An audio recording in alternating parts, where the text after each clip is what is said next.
Pag-ibig members, it's me Angel. Welcome sa ating YouTube channel. Ikaw ba ngayon ay sobrang kailangan mo na ng pera at nagbabala ka ng mag-apply ng multi-purpose loan with Pag-ibig Fund? Naku naman, baka swerte ka.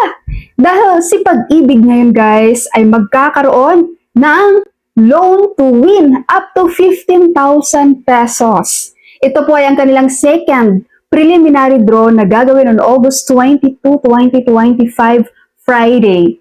Paano naman makasali dito? Napakadali lang guys. Once na mag-apply ka ng multi-purpose loan at na-approve po ni Pag-ibig Fund, automatic po na magkakaroon ka na ng isang raffle e-ticket.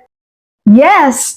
At ito pa guys, magkakaroon ka pa ng bonus e-tickets kung ikaw ay isang first-timer borrower, no first time mong mag-multi-purpose loan. So kapag pasok ka dito guys, dalawa na yung ticket mo. Number 2, magkakaroon ka rin ng bonus pa na isang ticket once na-certify ang MPL mo via virtual Pag-ibig ng iyong employers. Ayan, sa mga employed dyan, kapag na-certify po ng iyong employer ang iyong multi-purpose loan, via sa kanilang Pag-ibig virtual, magkakaroon ka rin po ng bonus na ticket.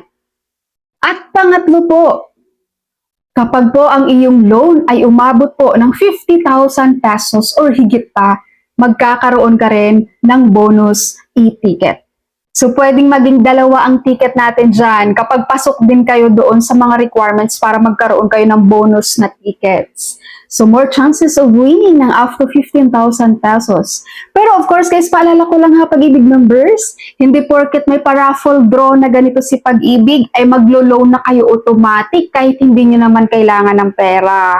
Okay? Mahirap pa rin magkaroon, guys, ng babayaran monthly sa loan. So, pag hindi nyo naman kailangan ng pera, guys, huwag na po kayo mag-loan, ha? Pero kung currently, talagang emergency, kailangan nyo ng pera, guys, kukunin nyo na itong pagkakataon, kunin nyo itong pagkakataon kay Pag-ibig Fund na mag-loan kayo. Baka mo naman, guys, diba, manalo pa kayo sa raffle draw. At saka mas mababa naman itong interest rate sa Pag-ibig loan kesa sa ibang lending company kayong mag-borrow ng money.